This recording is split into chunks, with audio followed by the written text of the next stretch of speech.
I love high pressure moments. You know, I thrive. Yeah. It doesn't mute the audio adrenaline. file though. Yeah. Yep. You'll all find a nice belch at the beginning. Listen, yeah. If there's any low points, we'll just throw it in there. It's always funny. Thanks for tuning in to 101.3 BKMG The Farce. Coming to you live from separate places, pre-recorded. Now presenting The Bane and Mickey Show.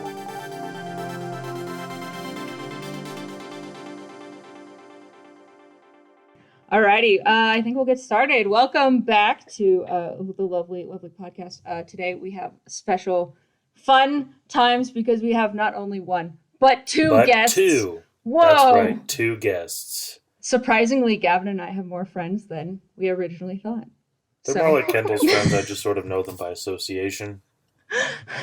Today we are joined by the lovely Kaela from Hogan and Isaac Pauls, some good friends from school and things.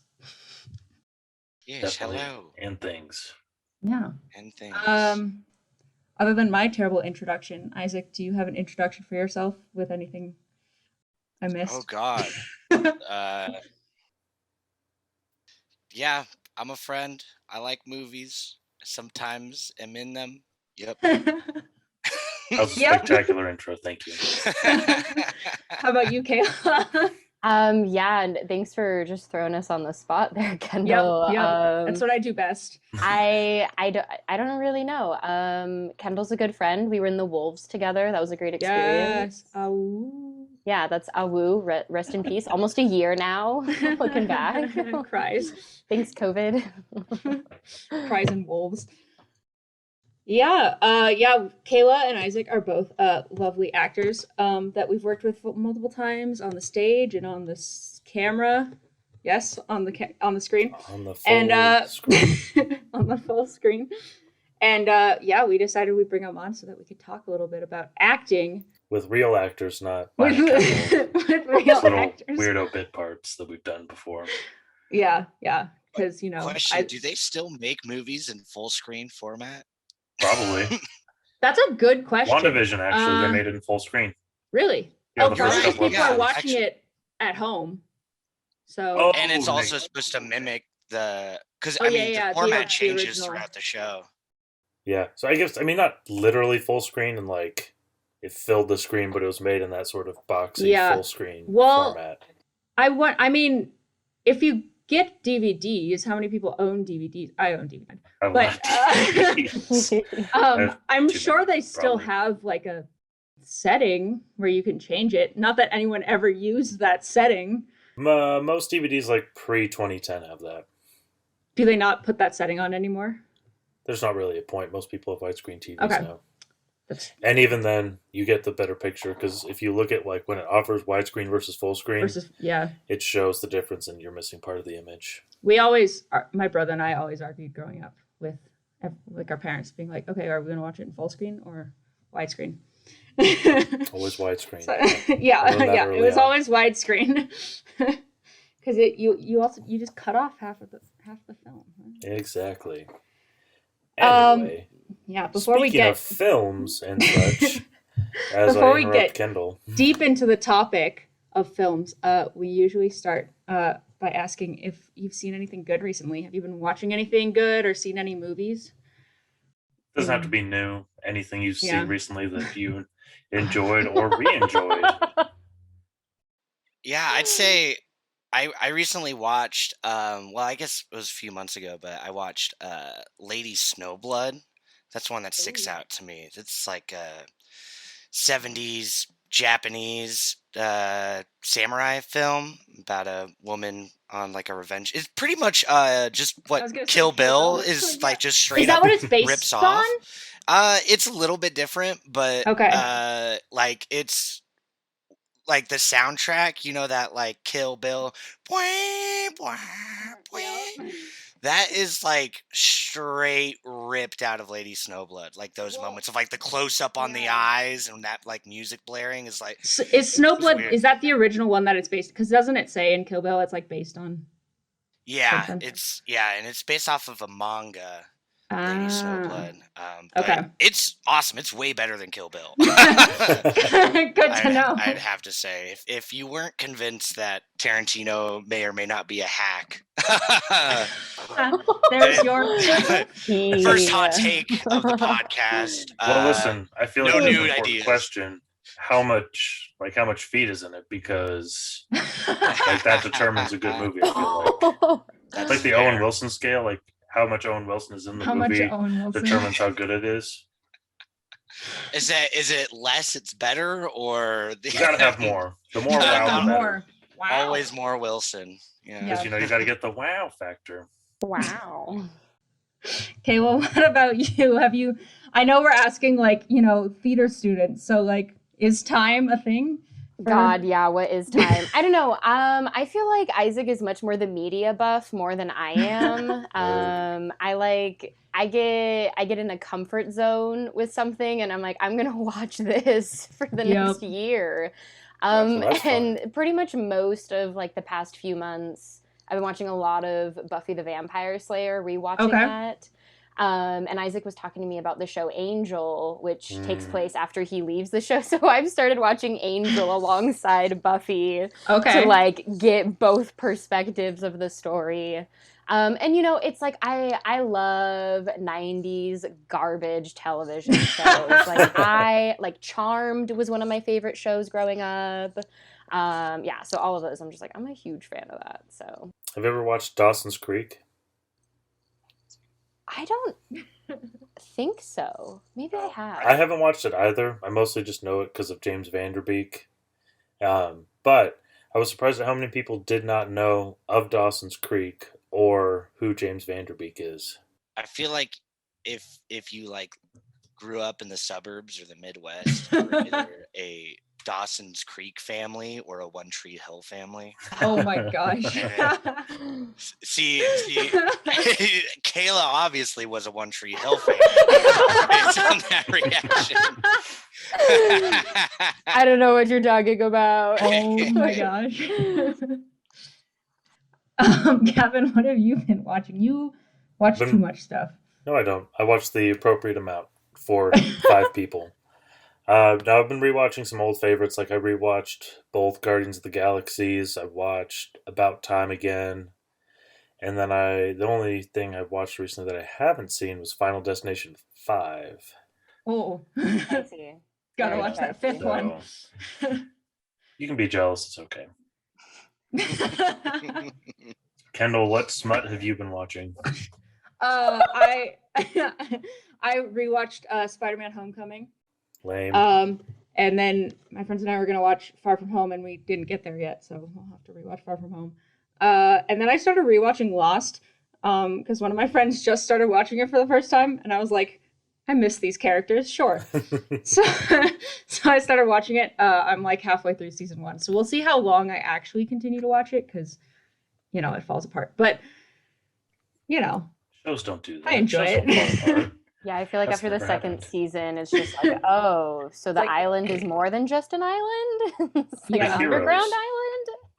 Yeah, I always forget how fast the show moves. Like, I'm like 8 episodes in, and we're already like, shit's happening that I was like, wait, that happens in season 1? That's how I felt rewatching Breaking Bad. What? Like I felt like the blue meth comes in like way later, but it's like right at the end of the season 1. I'm like, I guess we're doing this now. Okay. I thought you should wait, but whatever. What do you know, Vince Gilligan? Whatever. Yeah, back in the day when like serialized dramas were like new and they didn't know how to like, they're like, okay, we've got about 50 hours of narrative. What now? We gotta keep them entertained. Yeah. That's when you throw in 200 hours of pointless romantic garbage. Yeah. Oh, and hours of a weird smoke monster that never gets Yep. Oh gosh. And sometimes you get Smallville. Sometimes. All right. Now that we've done that, yeah, let's get into it. I mean, Get acting. into it.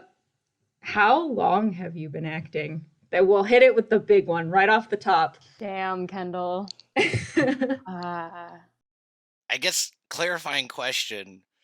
When did I start trying to act? Or when did I start acting? Facts. I think That's is true. big... Yeah. Well, what was your earliest like stage or like film experience?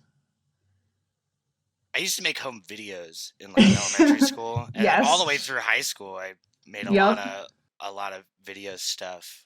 Some of those are still out there, Isaac. Are you aware? Yeah. Sadly, I am very aware. Some of them did not age well. But yeah. You know, when you're 13 years old and you love Dave Chappelle and the Chappelle Show, and you're like, we could do that. You know? Turns out you can't. It turns out you can't when you have a group zero of adolescent boys, like, yeah, with a camera. Oh man, Good yeah, idea, we got in idea. trouble a lot in school because the kind of stuff that we would try to produce. Shade, love Funny it. stories. What about you, Kaela? I've been performing for a really long time. I first kind of got introduced to performance through dance. I was always like a very dramatic child, so you know, you could say I've been performing since I was born almost. But like actually performing, I was in ballet when I was like 5 or 6. And then I started going to like summer theater things and being on stage then. So I've been doing it for most of my life. Nice, yes. Isaac, when did you start theater? I was a spot follow in the middle school play. Yes. I've done that. Yeah, I was roped into it. A lot of my friends were in it, and they were like, "We need crew," and I just wanted to hang out with my friends after. We all know how that middle school play works. Yeah. Yeah. So I got roped into it, and then I was forced to dance in a number. Oh no. Because they just needed more bodies, and they were like, "Well, we don't need the spot follow for this scene, so you be in it." I was like, "I don't want to be, a 7th grade boy, like trying to, he's got a really messed up view of masculinity and being forced to dance on stage." It was embarrassing to say the least. But then I started doing like acting in like high school. I think I was in The Outsiders. Was the first play I remember was that. in. Yeah. You got stabbed. I got drowned and stabbed. Stay golden, pony boy. Yeah. Me too, but that was also last week. So. That's a... Glad you're still here, Gavin. What's that character's name? That's a pretty big role for a freshman, right? You were a freshman. Bob. Yeah, I mean, I was in it a bunch for the first 20 minutes of the play. But it's like, you read the book, and it's like, that happens in the middle of the book, but in the play, it's like the first 20 minutes, Bob gets He's stabbed. out of there. Yeah, the whole play is just all in that abandoned church. Oh, yeah. And so I was in it a lot for the first 20 minutes, and then I sat backstage for about 90 minutes. Fun. In a really hot overcoat because they wanted me to look like Neo from The Matrix or something. Oh my god. Terrible. Kaela, do you remember what the first show was that you were in? Like a play or a musical? I don't, but I remember the first one I did in middle school. Ooh, middle school play drama. Yeah, oh my god, literally. I think I think in 6th grade we did the Oz musical. Ooh. Is that like the junior version or something? Yeah. Yeah. And I remember I initially got cast as Auntie M, but the person who, I know, right, like mom roles from the beginning. Let's start there. But the person who was initially cast as the Scarecrow was not meeting their responsibilities at a middle school level, Like, oh no! Oh my gosh! So my music teacher approached me and was like, "Kaela, I want you to be the Scarecrow." And so I became the Scarecrow, and I remember I made my costume out of clothing I found at the Goodwill. Yes, when you had to make your own costumes. Yes, and the makeup was awful, and I have that DVD recording, and I want to watch it with our house so we can all be embarrassed and laugh at how awful it is. Because my aunt sent it to me over the summer, and she was like, "Look what I found in cleaning out storage." And I was like, "I want to see Kaela. This is like some Jimmy Fallon future, like video footage that we'll God. see. Yeah, I think we got a clip here. Yeah. Yeah, and then you see me Kaela. cry on nighttime television of embarrassment. That was a really good Jimmy Fallon. Yeah. It's really easy. You just have to laugh every time. I love it. Oh man. Isaac, you didn't. Okay, so in 6th grade in Shoreline, or at least at Briarcrest, whatever school Will went to, I don't remember which one.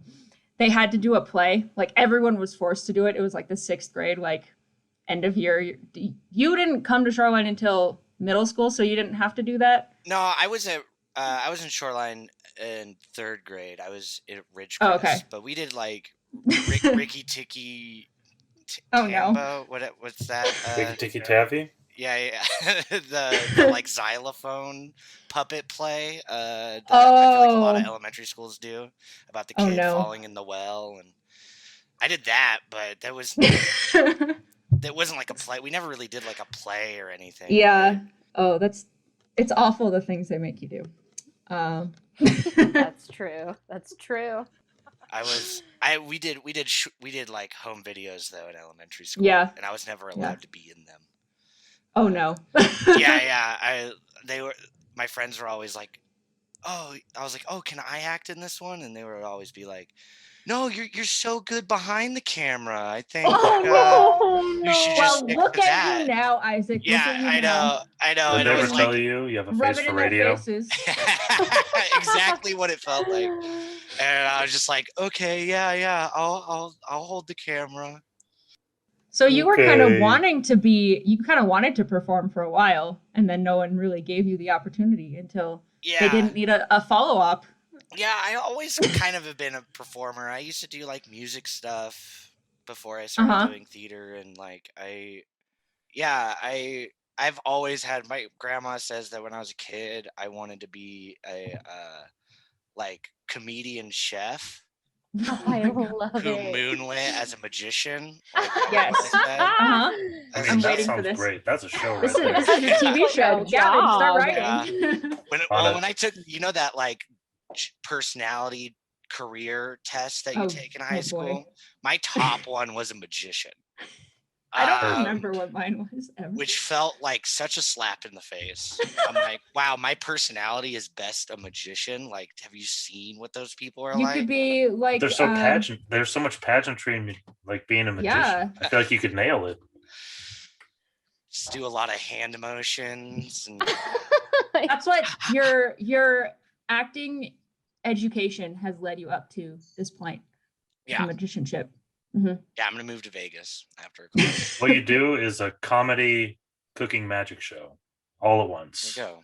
And the roast disappears. What's the deal with airline food? And then you make the plate levitate. You should take that act onto Hell's Kitchen with Chef Ramsay. Yeah. What if I just made your bad attitude disappear? That's when you get knocked out by Chef Ramsay. Yeah. It'd be a hit. You'd be a star for sure. Literally. Yes. Oh, good one. Well, specifically today, we also wanted to talk about acting for the camera because we mostly talk about film and television on this podcast. Mostly, I mean, that's what we talk about. We try our best, which is not very good. But, yeah, Isaac, you've done a lot of acting for the camera. It makes me think about the high school days. Maybe the ones we want to erase. I don't know. And then Kaela, you've had some camera acting experience. Yeah, I consider myself still kind of a new actor on film. Mm-hmm. I feel like I'm still learning the trade a bit, and how to do it. There's always something to learn. Oh, absolutely. I firmly agree with that. I always consider myself as an artist to constantly be growing and wanting to learn new things. Mm-hmm. But I definitely think that acting for film, you need to know a little bit of technique in order to have what you're doing come across clearly. Yeah. I've working with the theater I'm working with right now, we've been filming our shows. And so it's actually come up because a lot of the actors we're working with have never worked, filmed anything or acted for the camera. And so they're met with this interesting kind of like, how does this work? There's no audience and we're doing multiple, takes kind of thing. So it is certainly interesting, especially if you're more used to one medium over the other. Yeah. I mean, what do you like see yourself more on stage or on camera, like in your career or your future? Is there one that you see yourself more kind of going towards? I think right now probably theater, for sure, because I think that I have multiple skills within the theater realm, especially within arts administration. And like I want to be able to know that I can be financially secure, and administration provides that type of security. But I definitely think it would be wonderful to still continue in film, to learn Mm-hmm. more, and because I think I could be successful at it. I'm confident, that I could learn it and just work on it. And I think success Mm-hmm. is how we choose to define it. So it's not necessarily like I'm gonna be the next Meryl Streep. That'd be rad. Like shit, everyone wants that. But like film would be great to just continue learning and growing and just playing around with. And I think it's a really great medium to tell a different artistic story that Mm-hmm. it's different from stage. Stage has different conventions of communicating to the audience, and it has a different way of connecting, and it's never the same every time. And I think film, it opens a different way of communicating with the audience, in that it doesn't have that intimate physical connection with the audience. Yeah, sure. What about you, Isaac? I don't know. I don't feel like I have a preference. I mean, kind of, echoing what Kaela said. Like, I think there's pros and cons to both sides. I do really like doing film because it allows me to try a lot of different things. It's like in Mm-hmm. rehearsal, you can try things for theater, for live performance.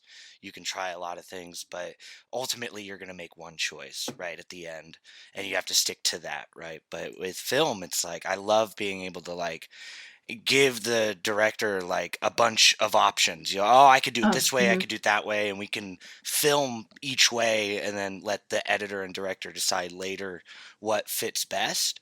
Um, I really like that versatility in film. Mm-hmm. Because the like comedian improv guy in me like loves just kind of like throwing things at the board and seeing what sticks, um, and that's really fun. That kind of exploration is really fun. But I also love theater for like just kind of getting lost when in the narrative when you're doing the show, right?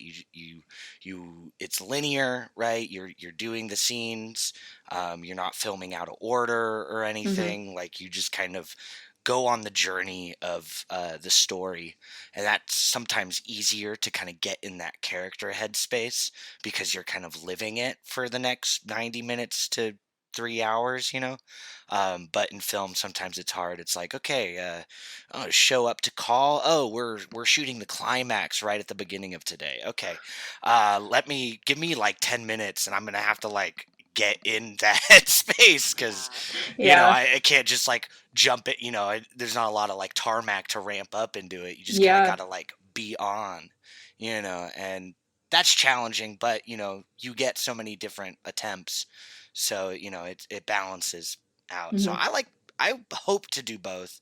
I think there's value in both, and I enjoy both for different reasons. Yeah.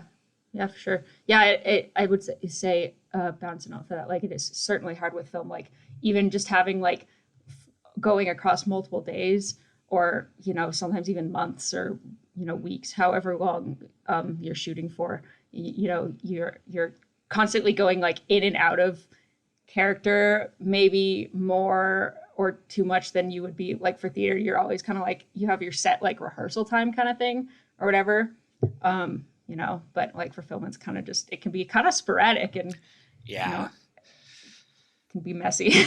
Definitely the scheduling in film is not a thing that I like about it. I do like being like, all right, 6 to 9, that's when I'm rehearsing my play, you know? Yeah. But like film, it's like, okay, well today we're doing, 11 p.m. to 2 a.m. and then tomorrow we're shooting at noon, And Yeah. like, that Just pick one. Yeah.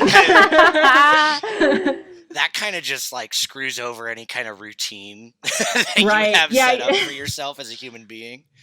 There is no normal for however long the shoot is. It's just something, it comes as it comes and you're stuck with it for But on the flip side, because of that, you just kind of like live with the cast and crew kind of for a bit if it's a bigger shoot, and you just kind of like, you don't really interact with anybody else because no one else has that schedule. So it's like when you're off, you're like, okay, who do I hang out with? Well, I guess I'll hang out with, the sound guy. Because we've got the same schedule and he's the only one that's free right now. So like I kind of like that though, because it builds a sense of community and stuff. And you can really like forge those relationships and friendships outside of the set. It helps make it also like, you're knowing you're going to kind of like this familial like place whenever you go to set. And I mean, it's the same with theater too, just having your ensemble and your crew there, and you can build this really good sense of community. But I always what, Kevin? Oh no, you go ahead. You had more thought than me. With film, I think people are always like, oh, there's no live audience, blah blah blah. But I always enjoy kind of like the intimate like audience of just the crew and like the set, and maybe like your fellow actors, or even if they're not like in that scene, sometimes they just hang out like behind the camera or something. I kind of always enjoyed that, like in very intimate, like you are still performing for people, but it's like different. Totally. I guess. I totally get that. Yeah, my favorite thing is to make the sound guy laugh on set. If I'm doing a comedy, like it's always the sound guy. I don't know why, but I always single him out or her out, and I'm just like, like they got their headphone and their boom, and if they're like, so look into out, it, and then they just go, like trying to like not laugh because they're right next to the mic. I know I did my job right. Like, I do love Isaac. that. You're sick. It's just, I think Kendall has a point though, that intimate, people like theater for its intimacy, right? But a film set can be even more intimate in that way, because you have people that, are familiar with the script, familiar with what's trying to be accomplished, and if you can surprise them or get them engaged in a new way, in something that's already familiar and they already expect what's going to happen, but if you can catch them off guard and in a good way, like that's a really rewarding feeling, I feel like.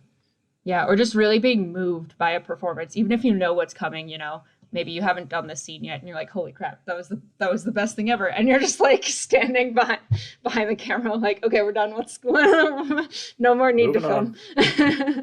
There's also just like a proximity, like you're with film, you're just kind of most of the time you're shoved into really small spaces with a lot of people, and it's at really it could be at 2 a.m., which is not something the general public is usually around for. Sometimes you're just those hours of midnight to 4 a.m. It's wild. It is, and it gets loopy at that time too. Yeah. Everyone gets a little silly. Kind of lost it a bit. Oh, silly. Silly time. Just a bunch of sillies.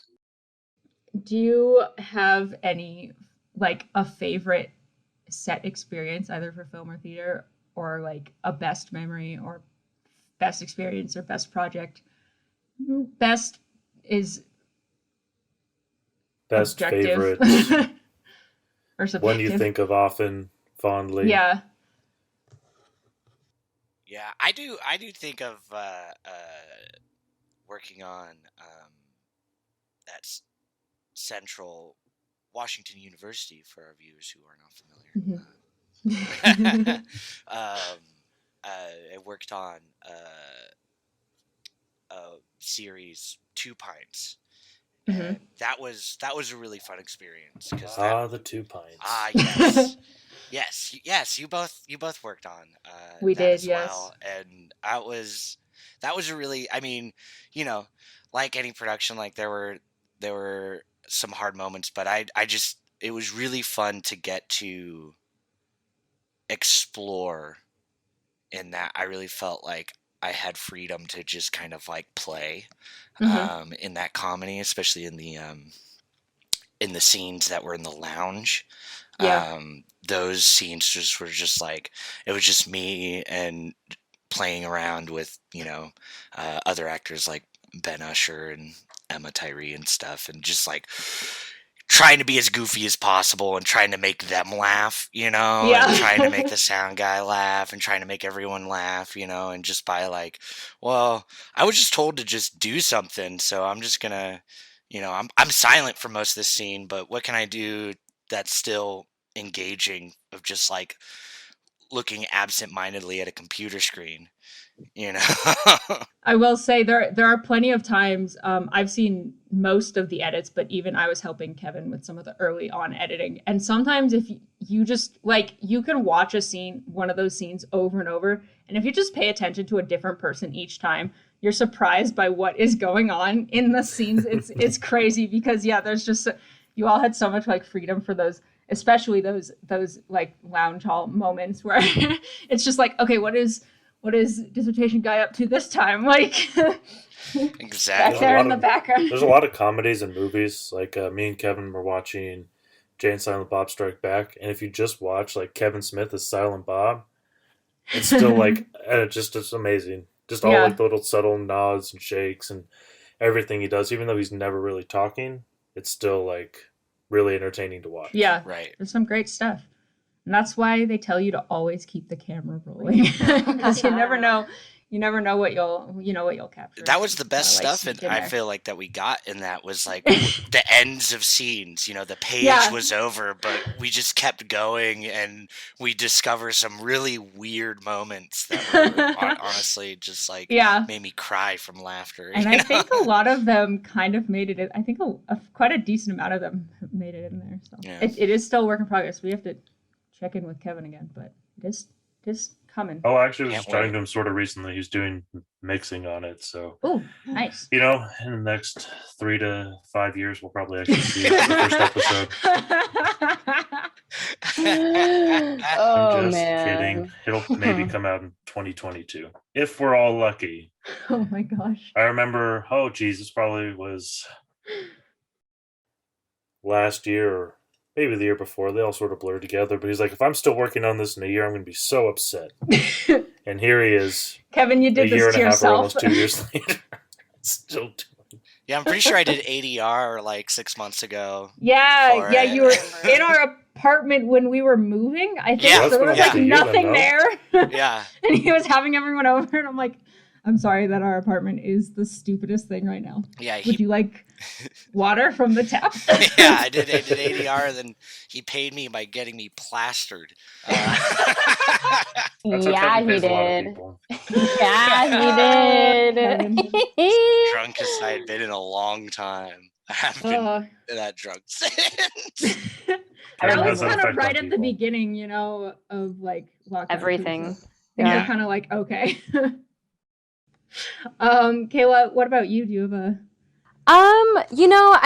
just like reflecting on a lot of the previous projects that I've acted in, I just feel like pretty proud of almost all of them, like all of the stage stuff that I've done, all of the previous things, like The Wolves, that was directed by Dr. Raleigh at Central.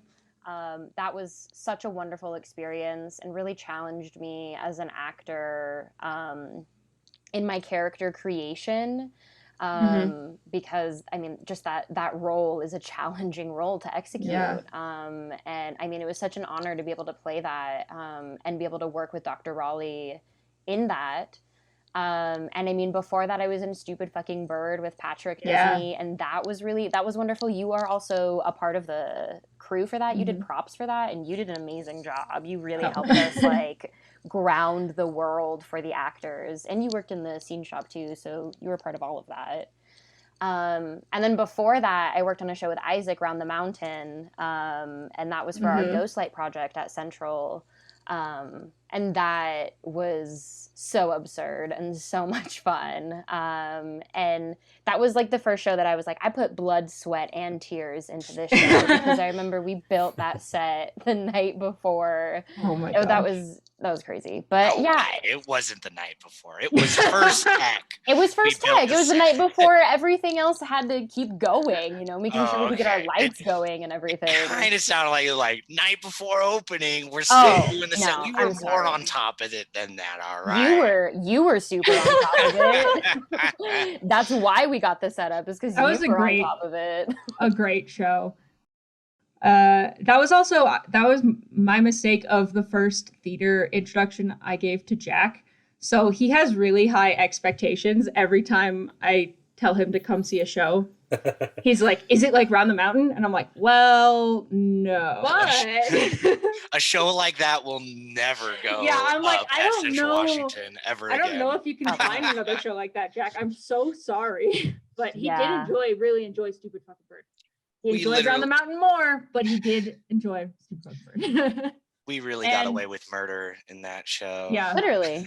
Literally. A few of them. It was pretty good. It was great. Yeah.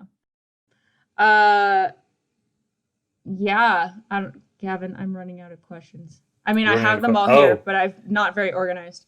That's all right. I'm not very organized either. Sorry. I'm keeping an eye on my furry children because they're being turds right now. But, the other one I was talking about, or one thing I really added to the conversation was like acting inspirations. Ooh. Or, that's pretty much the whole sheboygan. Yeah. Inspirations. What are your inspirations? What is your inspiration? Where do you draw your inspiry from? You mean like actors that like inspire me, or things that I as an actor am inspired by? All of the above. A and B. Things that inspire and actors and actresses whom inspire you. Those films and projects and such, TVs, other things you've seen that inspired you. I don't know. Listen. It's fluid for me. Mm-hmm. You know, I really enjoy, I mean, you know, like the obvious ones, right? Like Day-Lewis and, you know, Joaquin and all those guys. Just really, like, in terms of acting as a craft, they're just really stellar at it. Minus the method thing. I'm never interested in doing that, but becoming the character is we're playing pretend. Get real. Yeah, pretend to get real, man. Come on. Yeah. But I think like recently I've been really inspired by those SCTV and like Christopher Guest actors. You know, people like Christopher Guest and Eugene Levy and Catherine O'Hara and that stuff. I recently finished Schitt's Creek, so like that kind of like threw me back and like, oh, I should go and rewatch Spinal Tap, and I should go and rewatch Best of Show and Waiting for Guffman and all those like mockumentaries that Christopher Guest made, and like those performances and films are super inspiring because like I said, like I really like especially in comedy, like the exploration and experimentation, and a lot of those movies have a lot of improv and off the cuff and loosely scripted moments, and they're just all so sharp that like you watch those scenes and it looks expertly scripted, but it's not. And it just like feels so cohesive, and they're all telling a singular story, and it's just like, you know, gut-wrenching hilarity, you know, that's happening in these scenes. And that's the kind of work that I like strive for, you know, like trying to marry like the, sketch and improv and stand up that I like to do, and kind of bringing that into like film stuff and trying to marry those concepts. So that stuff is really inspiring for me. That's super rad to hear that, Isaac. That was cool for me to listen to. I was inspired listening to you. I was like, oh, I love my friend. What a cool guy. I always super loved Robin Williams growing up. Like, what a legend, in every single way possible. And like the range that man possessed. I always loved all of his films, and I was always like, man, yeah, like I really want to be able to be like that guy and be able to do a lot of things and really love it. And and then even as I got older, and I after his death, and just hearing about the way that he struggled with mental illness as well, I was just like, wow, I actually feel very seen as someone who does struggle with mental illness, and being able to see actors who have such caliber be able to continue on in the industry. And like, it's heartbreaking that he died. But I think just being able to just kind of like be a strong actor, and have that versatility and passion that he possessed is something that really inspires me. And then like for women, I think like Viola Davis is maybe one of my favorite actresses, like to exist. Yeah, amazing. Yeah. I was just listening to Inside of You with Michael Rosenbaum, and he was talking to Kevin Conroy, who was voice of Batman from the animated series, for anybody who doesn't know. But when he was 17, he was in Juilliard, and he roomed with Robin Williams.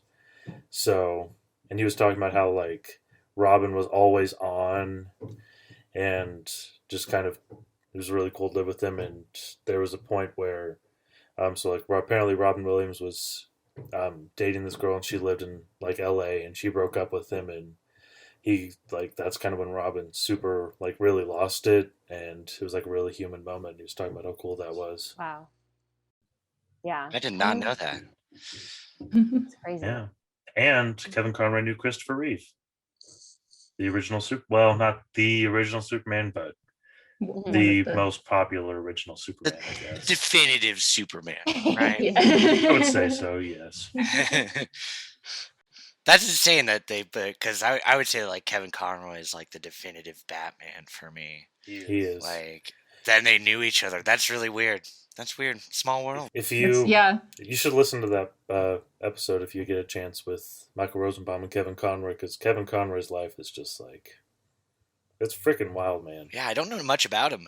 He's just the voice of Batman for me. His life, it's really kind of crazy and sad and inspiring and beautiful. It's really cool. I recommend giving it a listen for anybody also listening to this. Yeah. Listen to Michael Rosenbaum talk to Kevin Conroy. Not a paid sponsorship. Lex Luthor to Batman. Please sponsor us. Also, don't sue us. We have here, I think Gavin wrote this, but like being a filmmaker and an actor, it's more than just a hobby. And it's like, I mean, obviously it's a career when you can, get into the big times, but like it can still be a career and more than a hobby even before that. But I think it's kind of like there's a misconception there, like how what are your thoughts on that? Or like how do you make that your more than just a like a hobby, or like how do you make it your life versus I just like to do this, so I'm going to do it on my Friday nights. That's a great question. Kaela and I talk about this actually a lot. Being in college and learning about theater and film and practicing in an effort to be a professional. We talk about a lot, like, what is that dedication or that drive that sets that delineation apart, and at least what I go back to is like, there is kind of two vibes, I think, that an actor or a creator, an artistic person has. One is I like to do this, and the other is I need to do this. And, you know, like for Kaela and I mean, we, like, if we aren't creating, if we aren't actively like using art as an outlet of expression, like we get depressed, our mental health plummets, our physical health plummets, like our existence needs an outlet like creative expression in order to like sustain a healthy lifestyle. Yeah. And because of that, like there's not enough time to have a career outside of that. Yeah. Because we'll just lose it, you know? Yeah. And so like it really is a need. Like it's not it's not because I think it's fun. I mean, I do think it's fun. I do think, you know, it's a good time. But it's not just that's what that. drives that need, Yeah. you know? Yeah. Have enjoyment. And there are some people that, you know, there's some people that I know that are like, yeah, this is fun. I did this in high school. You know, I did this in, you know, junior college. And like, I just think it's fun, you know, and I'm going to do it. And, you know, they're going to be doing community theater for the rest of their life, you know, and that's okay. There's nothing wrong. There's nothing wrong with that. There's nothing wrong with that. But like, there is a big difference in like, you know, they're because they like it, they're never going to like be willing to starve for it, be willing to live, you know, in less than adequate living standards for that creative expression, right? Because to them, you know, living comfortably is more important than that creative outlet. But for someone like me, if I don't have that creative outlet, doesn't matter what standard of living I have, I'm never going to be satisfied or content with my existence. Yeah. No, I think I mean that like maybe it sounds terrible or weird to people who aren't creatives, but I think that really defines what makes creatives, you know, like it really is that need. Think about that sometimes, because sorry, Kendall. No, go ahead. But like, so I've done some acting stuff, but it's not every time. It's been like, hey, do you want to do this? I'm like, oh yeah, because it's fun. And so like the acting part of it is just like kind of fun, goofy time for me. But you know, like with film and writing and producing, that's where that's like, it's the need, it's the creative need, like Isaac was saying. Like I have to do that, otherwise it like I just don't feel. It doesn't feel good to not do it. Essentially, Isaac put it much more eloquently than I did. But yeah, it's like a drug, you know. Yeah. In a lot of ways, you know, you get that first bump or hit or whatever, right? And it's like, those sweet endorphins. Yeah, and you're like, oh, I need this all the time. And then as soon as you don't, like this, you know, this whole pandemic's been really messing with me for that reason. Yeah. You know, I feel like I'm constantly going through creative withdrawals, and you know, it's like my like things like D&D become way more, you know, important in my life because it offers like a small version of that dopamine release. And so I need it constantly because I'm not in rehearsal, I'm not auditioning, I'm not, you know, working on anything. I mean, I had, you know, Kaela and I had the pleasure of working on a show a couple months ago, and or not even a couple, it was like a month ago. It was like a month ago. It was a quick process. But it was very quick. But like that was my first time really doing something creative in like a year. And like that was so relieving. It was like a pressure valve like of like release, you know, of anxiety and stuff, because I just like it was just so bottled up, cooped up in my home, not being able to do things, you know. I know, Kaela, you've done a couple like kind of like those online Zoom formatting things over the last few months. Yeah, I've been kind of busy with creating nonstop. How has that been in terms of fulfilling that creative need? I know it can kind of be like, I think everyone who has tried a Zoom formatted play or something has like, it works, but it doesn't quite fit that need. But yeah, it's It's been interesting. I've had quite a few opportunities of arts in some element online since COVID has hit. Kind of like Isaac was saying, we have this conversation constantly, and we talk about how art is something that is a part of us. It's not necessarily what we do, so I'm constantly seeking it out. So I've done some acting for some Zoom reads and smaller things. I've done some directing on Zoom, and I just finished doing a administration for a theater arts festival online, mostly on Zoom. And it's like it is a good supplement for what we are used to doing in theater, because it's like we are innovating new things, and I think that's something as artists that we kind of need, because we are constantly creating.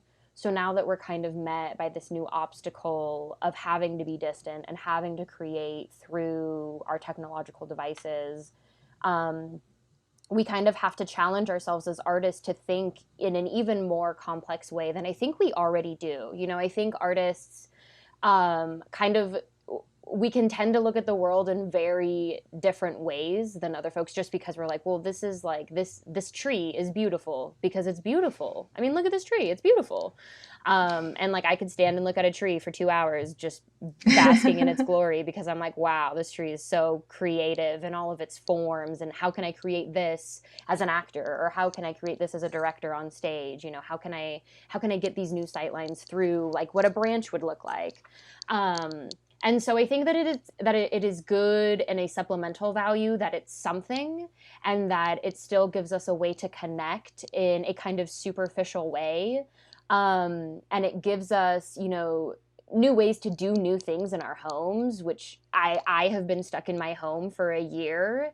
So being able to go like, okay, I'm going to create an artistic space right now, even though I'm in my bedroom, and even though that kind of is like brings in other complications of like bringing your work home with you, and finding, as artists, we're constantly having this conversation of what is the work-life balance as an artist when what you do is who you are. How do you separate yourself from your art when you go home each night?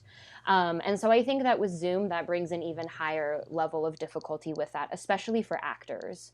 Because that is something that, we talk about as directors, we talk about as actors, we talk about in our classes and in our creative process, is finding that healthy separation of actor versus character, so that you as person are not overcome by the life experiences of the character that you're taking on. Because like Isaac said, we're playing pretend. We're not actually these characters. So I think that it poses those difficulties in many ways. But I very firmly believe as an artist, it is my job to adapt and to overcome. And so I will continue to create no matter what goes on in this world. And I hope and I know that most every other artist that is an artist, it's not what they do, is going to find ways to innovate in a new world. And I think the main thing with Zoom right now is that we need to look in the creation of art on Zoom, is that we need to look at it as a new medium for art, instead of trying to take theater and put it into Zoom, because it's not the same. And it's never going to be the same. And that's okay. Like we're still creating, and we should still continue to do that. We should just stop trying to like, adapt Shakespeare for Zoom, because it's like, okay, we're done with the same old bullshit. Like, we have a new medium to work with. Let's not limit ourselves to, well, this is how we've always done it. We're not on a proscenium stage. We don't have 500 seats to fill. We've got different ways to build right now. So that's kind of what I think of it.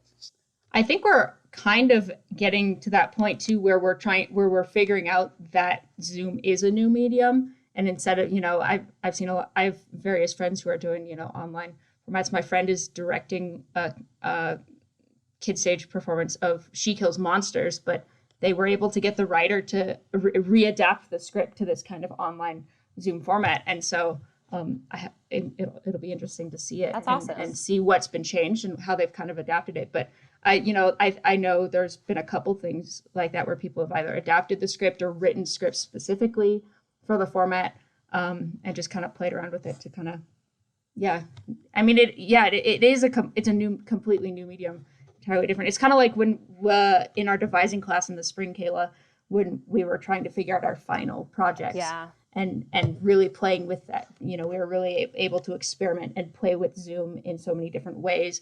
There were groups that used the polls system. There were groups that used the chat in really interesting ways. And so it's fun to kind of see that experimentation play out, and see what kind of can be creative. Yeah, I think it's a new form of immersive interactive theater, but like in a technological world where we're all distanced. I thought I don't know if you guys really watch SNL, but back when COVID first started like kind of raging, they did a few episodes where they were all at home and sort of like using Zoom or filming things at home. And I only watched the Tom Hanks one because I don't really watch the show a whole ton. But I just thought it was really creative and how cool that they adapted to like the new medium, like you guys are saying, and utilizing it instead of just sort of like, well, I guess we're just not doing shows anymore. Right. Mm-hmm. Exactly. Yeah, and because like being given an obstacle like that, right? Complex problems require like creative solutions, right? And oftentimes like creative solutions are way more interesting and engaging than just like doing it how it's been done. Like SNL is like a perfect example of that, right? It's like they do the same 15 sketches every week, right? And they just change the nouns and the setting and the circumstances, but it's like the same kind of structure, a lot of these skits since like the 70s, right? And like they couldn't do that. They couldn't rely on the formula, and so they had to like create something new out of it. And honestly, yeah, like those like pandemic episodes of SNL was like the funniest that show had been in like years, in my opinion. Like watching SNL, I was like, "Whoa, this is so refreshing!" It's so different. You guys do have ideas, right? It was so cool to see. It was like, oh, we're actually like, instead of these like producers being like, we need to do the Jeopardy sketch again, like they let these, really funny comedians get to kind of like flex a little bit more and like show their creativity and do things that are like, oh, wow, this is like super creative given the circumstances. It is a creative solution to this problem. And it's like way more engaging because of it, Yeah. And it was also just like a better highlight of their talents because they all pretty much got their own like little individual skit thing. For sure. Yeah, especially shows like that where over time it's become more of like the producer's show or like whatever, where it's so like heavily restricted to what will make them money. But we're looking at you, Lauren Michaels. Stupid Lauren. Well, before we go too much longer and bore the blood out of our audience's ears. I want the blood from their ears. I've been collecting. Are there, I don't know, do you have any last thoughts or more thoughts, or have we not touched on something that you want to talk about? You want to tell Kendall and I to shove off? That works too. You never want to speak to us again because we made you do this horrible podcast. That's also a fine response. I don't know. I guess for people who are listening who maybe necessarily aren't artists by trade or by passion, like give it a chance. You give people a chance and like pay artists what they're worth, like like treat it the same way you would any other profession. It's still a job. There's a lot of labor that goes into it. It's even like take a moment just to realize how much artistry is used in daily life. How much you have consumed over the past year, how many new shows and musicians and all of these things that have been put on streaming platforms. Like that's someone's job to do those things. And I think that with the mass consumption of media is because it's so easy to consume. I think a lot of people forget the fact that it takes a really long time to craft something that finessed. Yeah. And, like the director's job starts way before anyone shows up. The actor's job starts way before you see the final product on camera, and all of the crew people who put in all of their countless hours of work to contribute to the work. Like, people put in serious amounts of labor, but they do it because it's a labor of love and passion, and, just respect that. And also, there's a reason those credits are like 5 to 10 minutes long. Yeah, stay a while. So many people that are contributing. I don't know if I always did, just because like I appreciated film and stuff from an early age, but I always enjoy staying or try to stay through the full credits, or at least most of it as I can. If I'm with a group of people, sometimes they're like, okay, why are we here 15 minutes later? Mm-hmm. I'm like, well, I'm appreciating all the work that went through to making this, it's just a little reflective. It also gives you a moment to like chill after you see a movie Totally. Or something, especially if it's a really intense one. You can just kind of like breathe for a second.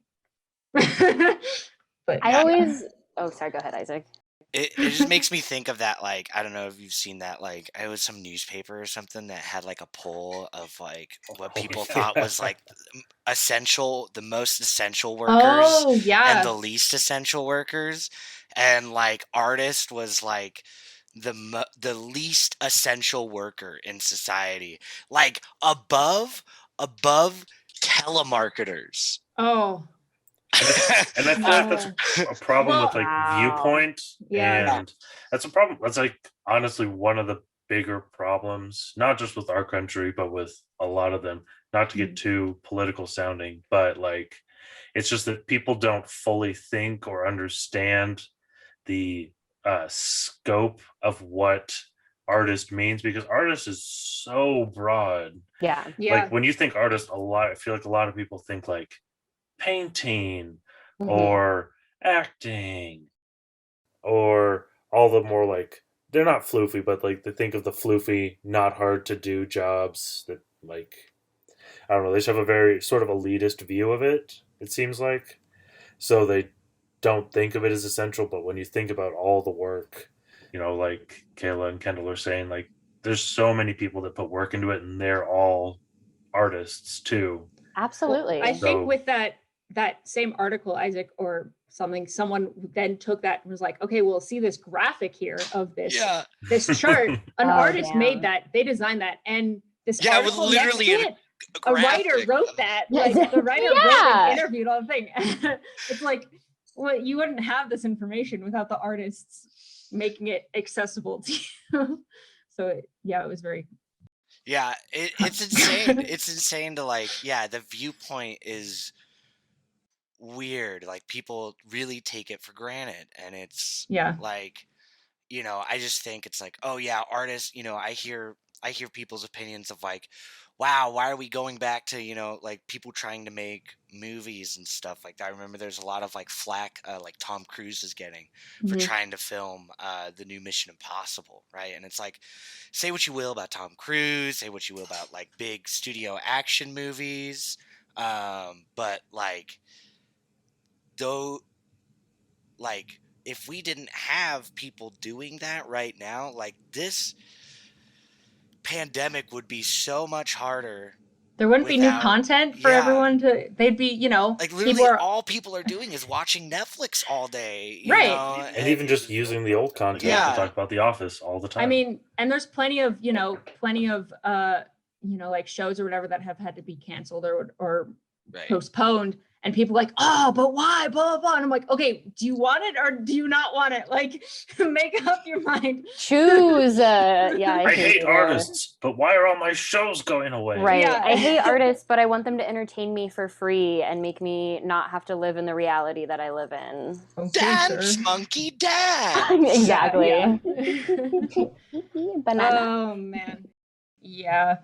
It's crazy. Luckily, though, I mean, there has been, probably for the last 6 months, the industry has been able to create a good flow. And unfortunately, it is only the big kind of studio productions that are able to go back because it's so expensive now to do it. And, there's plenty of shows where like, we just can't film because we have too big of an ensemble cast. Like it's not safe, or we can't afford to make it safe for our cast and crew. And so unfortunately, a lot of things have been canceled or postponed, but there Super Bowl happened.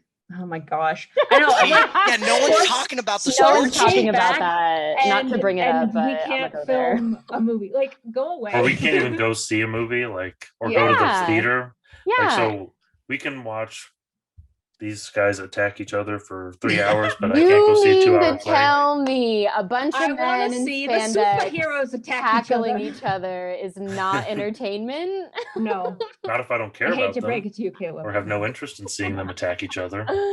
Don't you know that a football helmet is really good, face protection against COVID?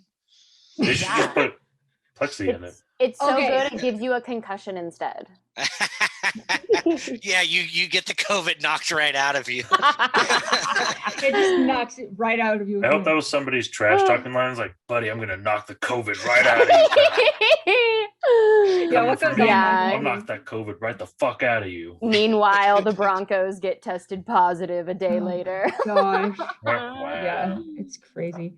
Well, I think we'll probably end it there. But before we go, we like to play a little game here on our podcast called Random Topic Time. Oh, we have a shoebox full of random topics made by friends. Spicy. So they can get pretty dicey up in here. So they're not usually dicey. They're just I'm weird nervous. phrases. Want to join us for this game? I'm so excited. Bring it. I love weird stuff. Sometimes it's like inspector ? And we don't know what that means. And sometimes it's like a 3-sentence boy. It's crazy. Kaela, would you like to choose a color between yellow, pink, and blue? Obviously yellow. Okay. Lello. There was one with a lot of writing and I avoided it. It says priest ? And then a line connecting to the word red. I don't think that's a question. I don't know what that's supposed to mean. I don't feel like this is fate mocking me. See? Oh my gosh. I have something to tell you later, Kaela. Okay. On that note. We'll do another one. That was a dud. Some of them can be duds. Isaac, would you like to choose a color between pink, blue, and yellow? I'll do blue because that's kind of what I'm wearing right now. I'm very blue. Good options. Okay. How much wood could a woodchuck chuck if a woodchuck could chuck wood? I think that depends on how much they've been working out, how long they've been training for, what are the sizes What's of the their wood they're bite chucking. radius? Well, what kind of wood are they chucking? And are we defining chuck as a throw? Defining chuck as eating? Defining chuck as like taking a bite? Like, are they beavers? Because woodchucks and beavers aren't the same. So I just feel like it really depends on his life. And honestly, what if he's not feeling it that day? I'd say on average, 1 to 300 pieces of wood. The standard unit of wood. Like a single piece of wood? No, like one piece to 300 pieces. 300 pieces. What is your standard length of wood? This is also an important thing. I mean, I would say a 13.5-inch log, about 4 inches in diameter. Standard oak, of course. Okay. Kendall knows. Oh yeah, we use it all the time in the shop. And one, every woodchuck is gonna try one. So there's your one. And there might be this one who's like super excited, or maybe he just did a lot of drugs. I don't know what it is, but then he just starts chucking. That's where we get our 300. Okay. But I have to check the Guinness World Record. That's a good estimate. Any other answers or estimates? I'm gonna say only right answers here. Yeah, no, I got the right answer. Okay. How much would a woodchuck chuck if a woodchuck could chuck wood? I'm gonna answer 2 6-packs of woodchuck cider. Oh, okay. That's a good final answer. Especially if it's a Pacific Northwest woodchuck. Yes. That's really important. Yeah. I'm thinking like the Vancouver area maybe. Yeah. Oh yeah. Some good local brew. I'd say there's a lot of variables here that we got to think about, right? The size of the chuck, the location. I think. One thing. The weather. The weather, yes. Oh, definitely. I think one thing that we haven't thought of is what about British woodchucks? Oh. Because if the chucks are British, then it would be 0 because they would just chuck. They would just give up. Oh. I thought you said British, not French woodchucks. British woodchucks. Yeah, they would just give up. They just they would. If they could chuck wood, if they could give up chucking wood, then they would. They would just chuck it. Yeah, They would chuck it in the bucket, you could say. Yeah, exactly. So this is probably I could chuck it, but then I was like, no. A question that we need to go do a lot more research on. Maybe compile a research team. Yeah, actually, the next episode of this podcast, we are going to have some zoologists on. Oh yes, I'll go call my buddy. You know what? That's our Zoom film. Is just the 4 of us researching woodchucks and bringing in experts. That actually sounds like a lot of fun. To determine how much wood a woodchuck could chuck. We should do it. Mm-hmm. I'm ready. We could do experiments, controlled variables, and woodchucks from different regions of the world. Totally. Right. According to this animation that I made and these numbers I made up, I got 3. As you can see in this graph on this audio podcast, if you just picture it in your mind, we'll psychically send it to you now. Just think about it. Just think really hard for a second. Okay, do you see it? Got it? Great. Cries in aphantasia. Now you understand. Looking at you, Kevin and Emma. Yes. Alrighty. Well, thank you so much for joining us. Yes, thank you much. And dealing with our shenanigans. I missed the shenanigans. Glad to have you. It's always fun when we get to have guests because it's not boring, like Gavin and I just talking to ourselves. And it's good to get insight from other perspectives and stuff and whatnot. So thank you so much. Yeah, thank you so much for having us. It was it was a blast. Yeah. Hopefully all you listeners enjoyed this, and we'll see you next week. Goodbye. Goodbye and good podcast to you all. Bye. Bye. Thank you.